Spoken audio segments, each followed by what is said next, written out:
This Ole Miss team can win the national championship. This is the Locked On Ole Miss podcast.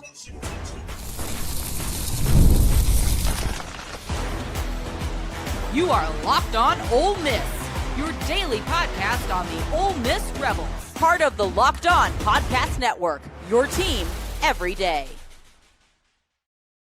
Welcome to the Locked On Ole Miss podcast. Sorry about that. I got rid of something apparently. Just a second. This has been an eye-opening experience over the last couple of minutes, but hey, we are going to celebrate the fact that Ole Miss just dominated Tulane and is getting ready to beat the Georgia Bulldogs in the Sugar Bowl. Yes, I said that. They're getting ready to beat the Georgia Bulldogs in the Sugar Bowl. I think 45,000 Ole Miss fans are going to show up for that game. It is going to be a must-have ticket in the Sugar Bowl. But this game, it went really similarly to the first game, if we're going to be honest about it. That game was 45-10. This game was 41-10. This game was a fumble inside the 10-yard line away from being 48-10. Pete Golding's debut was absolutely sterling, and Ole Miss is exactly where they want to be. I'm excited about this game. I'm excited about what can happen. I'm excited about this football team moving forward. We talked about going into this game, the pressure that was on Pete Golding in this game.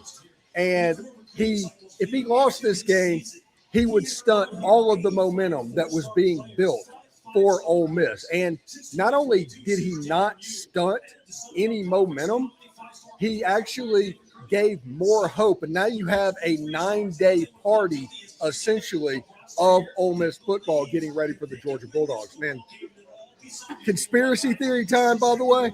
We're going to do conspiracy theory time. I think that Ole Miss might wear the uniform that they wore tonight against the Georgia Bulldogs and against the Ohio State Buckeyes. I genuinely think that there is a little bit of a playoff tradition that is happening about playing. So we'll pay attention. But I genuinely like the look of Ole Miss in this game, and they were absolutely dominant. They set the playoff record for the quickest touchdown in history. In 59 seconds, they scored in 3 plays. It was absolutely dominant. Basically, all during the night, Ole Miss could do basically what they wanted to do. They did have a little bit of a lull in the second quarter, but Tulane's offensive prowess, they couldn't do anything. They got a couple of explosive plays. They made a play here and there, but overall, Tulane was completely outmatched in this game. And I'm excited to see exactly where it could go. I'm still at the Buffalo Wild Wings in Tampa, Florida. All the Ole Miss people have skedaddled after that win, giving their high fives of what's going on. So we're reacting to that game and that result. And honestly, everything that we could hope could happen. One really cool thing that I like to think of, and I watched this game with several people from different eras. There's somebody that was in college like 58 to 62, that time frame. There's somebody that was like in the late 80s going to college. There's somebody that was in the 70s. All these people going back and forth. And the one consistent thing that they talked about was this is a different looking Ole Miss team. This is a game that Ole Miss people have struggled with in the past of what was going on. This was a game that Ole Miss would find a way to make close with all the distractions and everything that was going on. This was a game that you can expect the Ole Miss Rebels to not necessarily struggle in, but the game would have been a lot closer than you imagine. Ole Miss absolutely put Tulane to the sword. If you watched the show over the course of the week, we told you everything that was going on, what to look for. We talked about Ole Miss needing to front run in this game. They did it by scoring the first 14 points of the game in quick order, and then they just kind of boa constricted the Tulane offense to where they couldn't do anything at all. I mean, it was all she wrote all over. And Ole Miss was in a position to where they could take the results of this game and move momentum forward, because now what you have is a little bit of time to have a party. And there's going to be about a 2-week party to New Year's Day on Bourbon Street in New Orleans at the Sugar Bowl. That is what is at Ole Miss fingertips right now. And we'll see exactly how this goes for Ole Miss. This Georgia game is going to be tough. They're a good team. I'm not saying they're not. But Ole Miss, last time they played Georgia, when they played poorly defensively, legitimately poorly defensively, they were 1 4th and 2 stop away from beating the Georgia Bulldogs in Athens, Georgia. Newsflash, this game's not in Athens, Georgia. This game is at the absolute best case scenario for Georgia, going to be 50-50. You're not going to have to deal with noise, momentum, all of that stuff. It is going to be at least 50-50. But more than likely, there's going to be 40 to 45,000 Ole Miss fans, because Mississippi's about 30 minutes away. And the most favorite place for Ole Miss fans to go in events like this is the Sugar Bowl. They love going to New Orleans. There is a little bit of a stigma attached to New Orleans and the Sugar Bowl that really rises up through Ole Miss fans. And they're going to travel. I'm talking taking out second mortgages on your home travel into the Sugar Bowl. So we'll see exactly how that ends up. But Ole Miss is exactly where they want to be. I think Ole Miss, it would look really cool if this was a color game, to where Ole Miss wore the navy helmets and blue jerseys again against Georgia's red helmets and red jerseys. That would look absolutely amazing. It's going to be on ESPN. It's going to be on New Year's night. It's going to be exactly what you hope going into the season.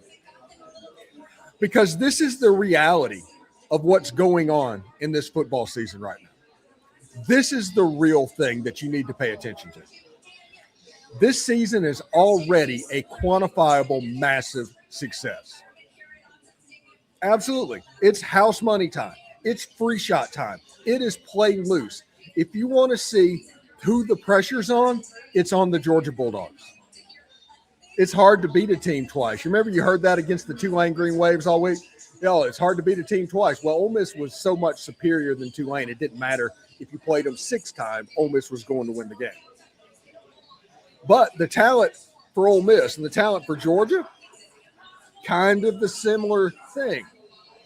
And that is going to mean it's hard to beat a team twice. The kind of the NFL rules where everything else is considered equal, it is hard to beat a team twice. And Georgia, they dang near lost the first time. Now, they're going to practice really hard, and they're going to be very, very good. But it's a major advantage, and we talked to Bill Flowers about this pretty consistently over the last couple of weeks. A bye week is the worst case scenario. You get rusty. It affects your timing. It is not ideal. Ole Miss playing a game, I don't care if it's against Tulane, Ole Miss playing a game is a major league deal for Ole Miss. And Georgia hasn't played a game since like December 3rd. It's going to be a month to where you can scheme and do whatever you need to do and figure out the differences that you would do from the game plan the first time you played to make something a little bit different and a little bit more hard to defeat moving forward. This Ole Miss Georgia game is going to be a really good game. It simply is. Georgia is probably the odds-on favorite right now to win the national championship if you just look at talent profile and roster. It's going to be a tough game. And anybody that claims it's not going to be is just messing with you. It's just lying with you. But Ole Miss can win this game. And the reason I know that is because last time they almost did. They literally almost did. And I'm excited to see what can happen. Now, when we come back, we will talk about the game stats that were going on in Ole Miss's 41-10 victory. It's pretty awesome, so stick around for that. The holidays always show up faster than we expect. If you're still putting together gifts or last-minute decor or getting your home ready for guests, Wayfair has you covered. Whether you need a quick room refresh, new bedding, or those final seasonal touches, Wayfair makes it easy to get what you need fast. Wayfair truly is your one-stop shop for everything home, with decor, furniture, kitchen essentials, and gifts for every style, every budget, all delivered quickly and easily. Their selection is huge, and I was able to find everything in one place. It's so easy to shop by style. It helps you pick pieces that actually fit your home instead of just guessing. Wayfair, their items you order will instantly refresh your space without a big project. Get last-minute hosting essentials, gifts for all your loved ones, and decor to celebrate the holidays for way less. Head to wayfair.com right now to shop all things home. That's WAYFAIR.com. Wayfair, every style, every home.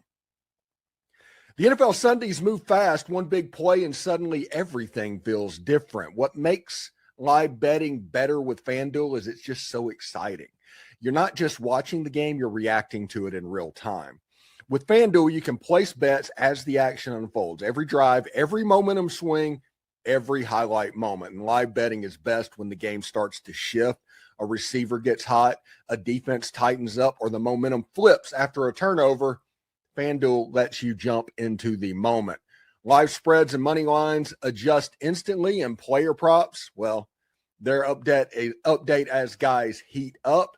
You can bet on the next touchdown scores, drive results, totals, and more. It keeps you locked into every snap, every drive, every possibility. So if you want to be right in the middle of the action this season, visit FanDuel.com and place your NFL live bets all season long. FanDuel, the game moves fast, so can you.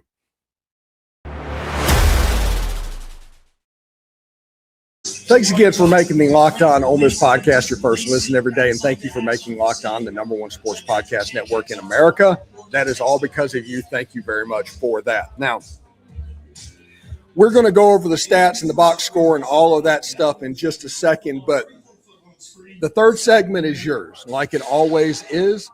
Comment in the third segment, but please put where you're commenting from. We want to talk about it. We need to celebrate. The party is on. Sugar Bowl is happening. This is going to be amazing. And honestly, for the layoff that Ole Miss had, like one game in 5 weeks or something like that, they actually looked pretty crisp.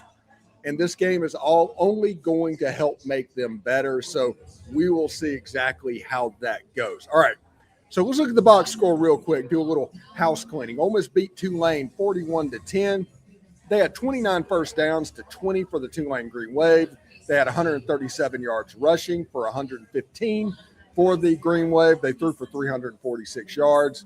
They actually gave up 306 yards passing for a total offense of 483, and Tulane had 421. Tulane had 3 turnovers in the game. Ole Miss had 1.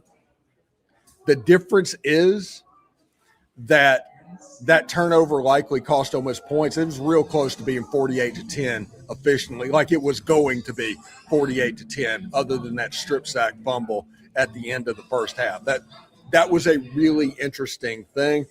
The big story that comes out of this game is going to be the health of Kewan Lacey. We'll have to see how that goes.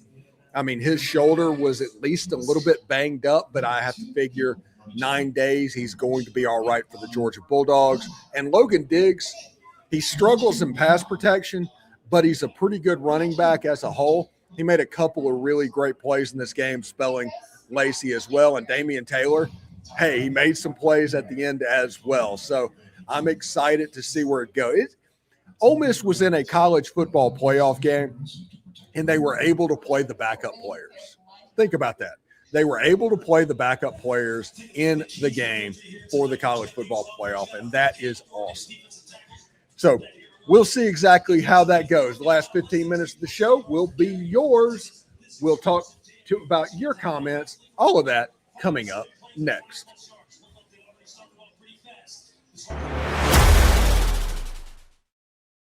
Ever feel like your money just disappears each month? It happens fast. A few subscriptions here, an impulse buy there, and suddenly the numbers in your bank account that doesn't match the numbers in your head. Rocket Money helps you get clarity, track every dollar, and stay in control of your finances, because managing your money should not feel like a second job. Rocket Money does all the heavy lifting for you, so you can save more and stress a lot less. Rocket Money finds those subscriptions you forgot you were paying for and helps you clean them up quickly. Seeing all your spending on one dashboard makes it easier to understand where your money is going. I like how Rocket Money will automatically build budgets based on past spending. It keeps you on track without you having to overthink it. Take control of your finance, cancel unwanted subscriptions with Rocket Money. Go to rocketmoney.com/lockedon today. That's rocketmoney.com/lockedon, rocketmoney.com/lockedon.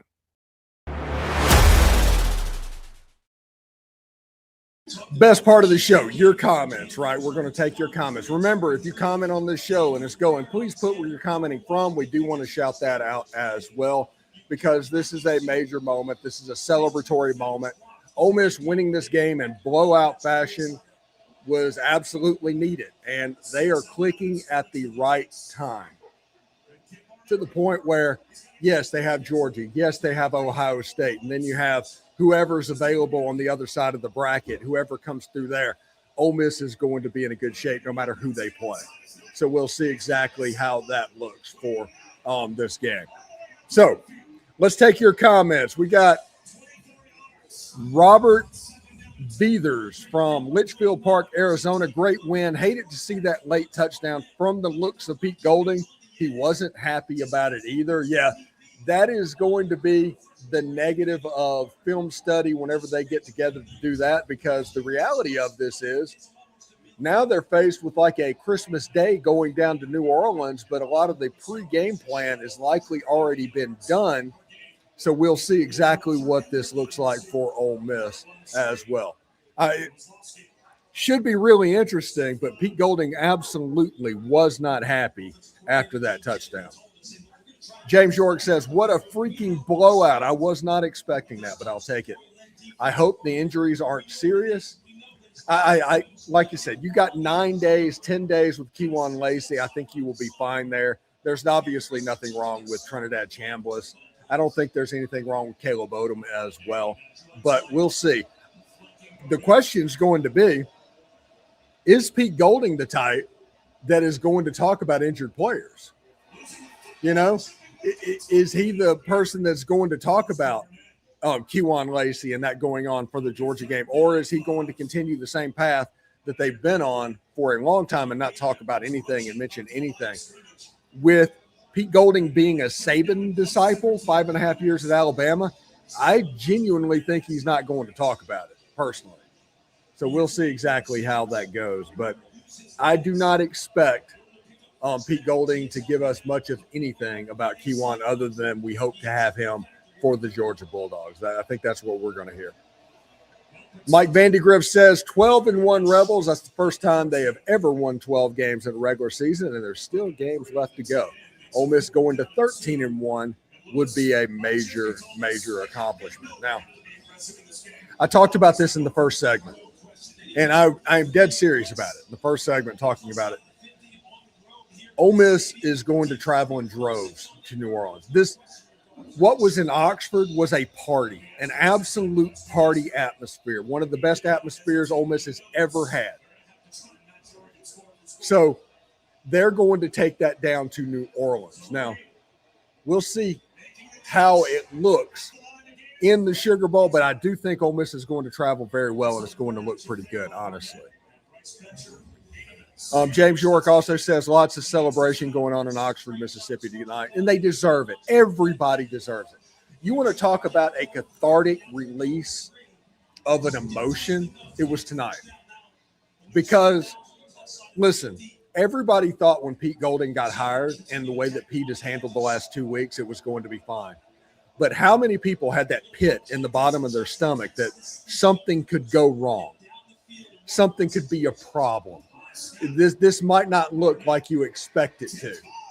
So interesting to see. Pete Golding, that blowout was more of a blowout than the first game. Tulane had more yards, but Ole Miss offensively was more effective than the game that had Lane Kiffin as the coach, which means get happy, folks. Get excited. They're going to be all right. That was a team tonight that played pissed off. And That is a team that is in a position to beat the Georgia Bulldogs. That is a team that is in position to beat the Ohio State Buckeyes. All of that for Ole Miss tonight. Michael Mills, 7333. No lane, no problem. Many salty LSU fans. You shouted out my father-in-law that passed away right before the Florida game. Thank you very much. He would be crying tears of joy right now. Let's get this championship. Michael, no problem at all. I mean, this is a moment. You know, whenever you were watching Ole Miss tie Arkansas State in 1986, whenever you were watching early season games against the Memphis Tigers in 1999 that was 3-0. Whenever you were watching Ole Miss struggle with the Citadel or Northwestern State in the 2000s, this type of moment was hard to imagine happening. But anybody that has been through anything knows how exciting this game was and what it led to and what it is leading to.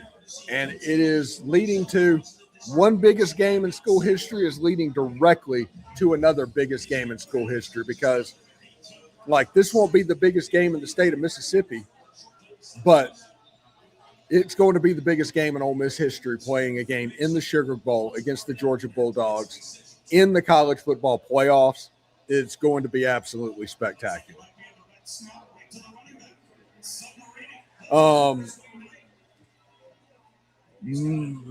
Busty or something like that. I'm sorry, I couldn't quite read that. The spin move by Diggs was nasty. That was an unbelievably nasty move. Hopefully Lacey can get fully healthy before New Year's. Hotty Toddy from South Haven, Mississippi.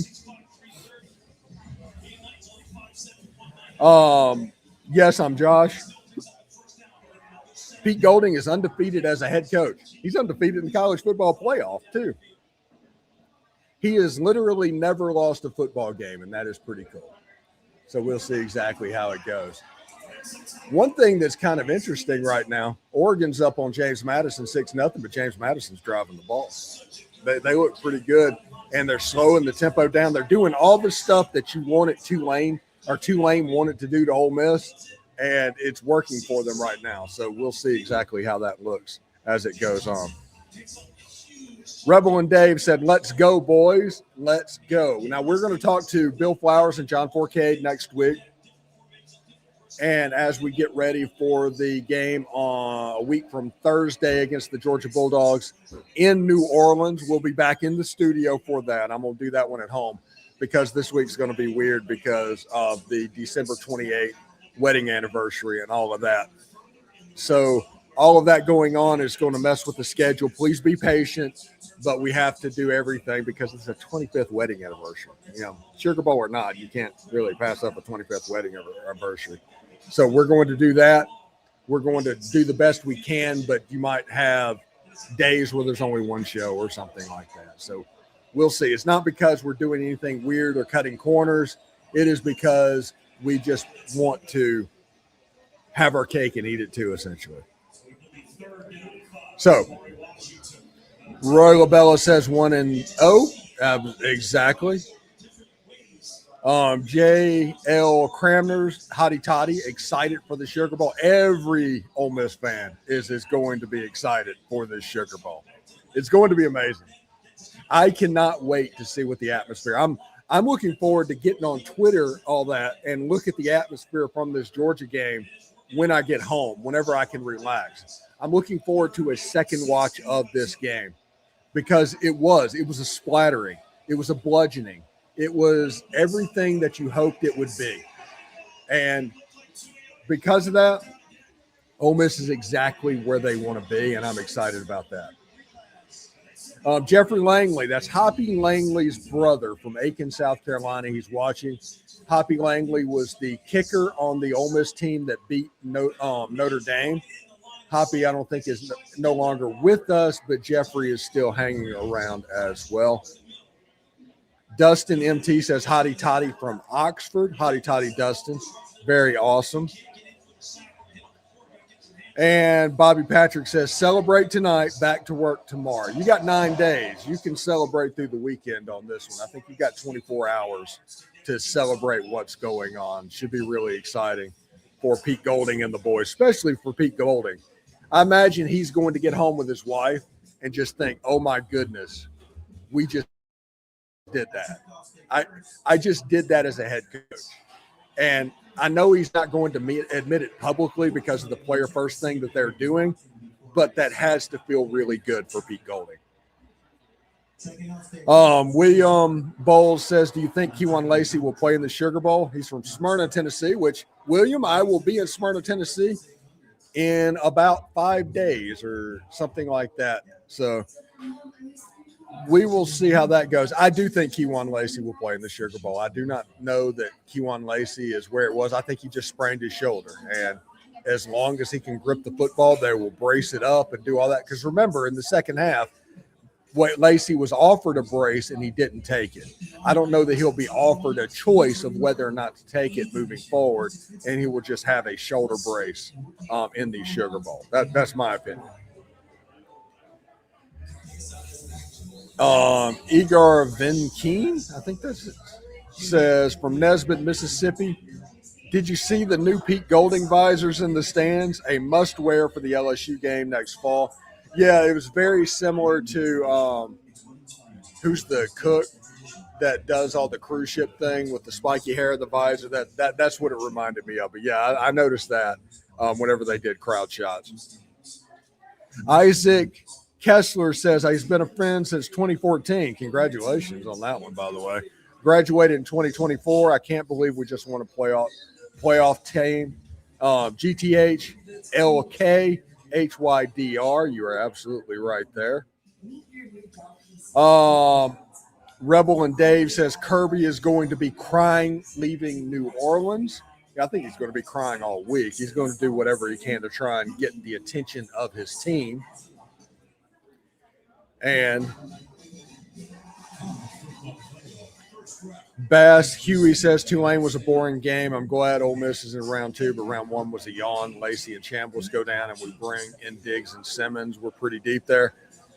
There's no such thing as a yawn playoff game, buddy. There's no such thing. Those don't exist. You want them to, apparently, but they don't exist. Rex Thompson says, great win for the Rebels. I never thought I would see them be this good. They are legitimately a good football team. It is hard to believe that this was the team that Lane Kiffin quit on. It shows you how much 9-3 last year affected him. But it's hard to believe this is the team that he quit on. And because they legitimately have a chance to win the national title, and that is pretty cool. Bobby Patrick says, fans since the 1970s. Yeah, the game against Notre Dame and all that, that's before my time. John Forcade's before my time. My first game was Ken Austin and Steve Sloan's last. But we'll see exactly how that looks for Ole Miss moving forward. Stephanie Foley from Newton, Mississippi. We can beat Georgia. Yes, we absolutely can beat Georgia. The reason you know that is because of the last game. Blake Glover says, man, the energy in that stadium was electric. Glad I was there to see it live this time. This team can absolutely win the Natty with Uncle Pete. Brandon Nettles says, hotty toddy, coming from Dallas, Texas, a great historic game. It was the biggest game in the history of the state of Mississippi. They were able to pull that off as well. You know, a few more comments and we're going to get out of here tonight. I do appreciate y'all sticking with me in this Stephen Willis on the road segment at Buffalo or Beef O'Brady's in Tampa, Florida, as we watch the game at the Ole Miss watch party. Next week, we'll be back in the studio like for the Sugar Bowl, but we're thinking about coming back here for the Fiesta Bowl if Ole Miss makes it there. So we're planning ahead for that. So that's just something to keep in mind as well. Trey Blackman from Shelby, North Carolina, hotty toddy, good win on to the next. Next is the Georgia Bulldogs. Lane Wilkinson says, I think we beat Georgia in New Orleans. Does that make us the favorite after that? Ohio State's still the number 2 team in the country, so Ole Miss is going to be the underdog likely for the next 2 games, but they will be less than a touchdown underdog. That's going to be a tight game one way or another. Stats make the game look much closer than it was. Yeah, there was a couple of explosive plays. There's the long pass play early. I think a couple of long pass plays happened that caused the stats to kind of stretch out a little bit. But anytime – and the same thing happened the first time these 2 teams played. Anytime that Ole Miss knew exactly what was coming from Tulane had no shot to do it. They got stopped twice on quarterback sneaks. I mean, anytime on 4th and 1, the defensive line, when they knew what was coming, just completely outclassed the Tulane Green Wave. Really interesting stuff.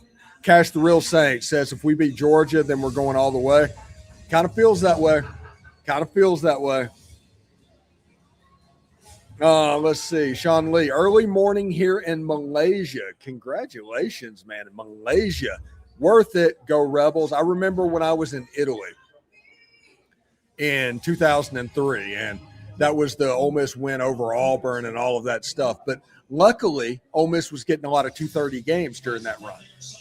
And they were taking those 2:30 games, but I was still up to like starting games at midnight because of the time difference. So I can't imagine what it was like in Malaysia. That was probably absolutely nuts.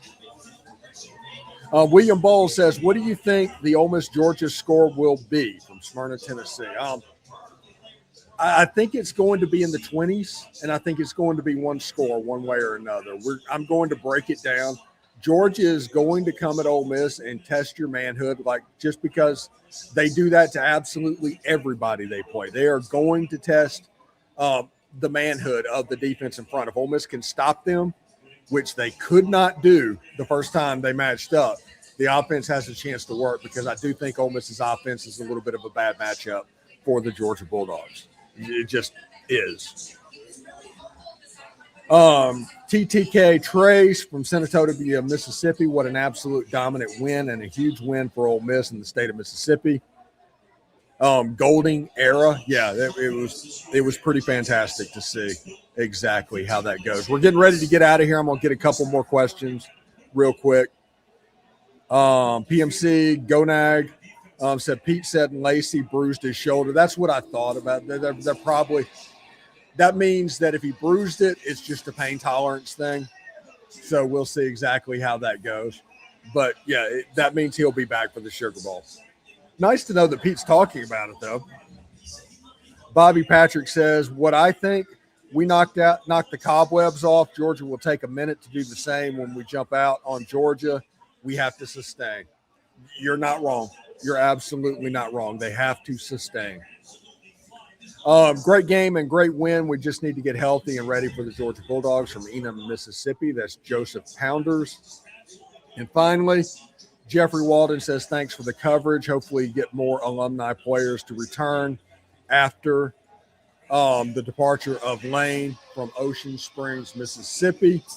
Yeah, I think that Ole Miss football is about to go up. I think that what happened galvanized this place more so than you can possibly imagine, and Ole Miss is going to be better for that, if that makes sense at all. So we'll see what happens. Anyway, thanks for making the Locked On Ole Miss podcast your go-to source for Ole Miss football. We have the most perspectives out there, potentially, and we talk about Ole Miss football all day. So thank you very much for that. If you are not a member of the Everydayer Club, I don't know what to tell you. The Everydayer Club is absolutely elite. There's 2 tiers, okay? The code is up in the corner of the screen. Just take a picture of it and go there. There's a $5 tier that goes ad-free. No interruptions for your Ole Miss football, plus other things like access to a members-only Discord server and special specific shows. And then there is an all-access tier. In that all-access tier, you get Dalen Flowers, you get Corey Burton, you get Mike Huseman, and you get moi talking about other stuff besides what you get on the free channel. 3 different ways to consume Locked On Ole Miss. It is your choice. how you do it. But the all access tier is very much in the corner of the screen over there. So thank you for that. And thank you for signing up if you already have. This has been an amazing game. Ole Miss got the celebration. Ole Miss is getting the coronation that they honestly deserve. And that's pretty freaking awesome. Anyway, this has been the Locked On Ole Miss podcast. We'll see you tomorrow.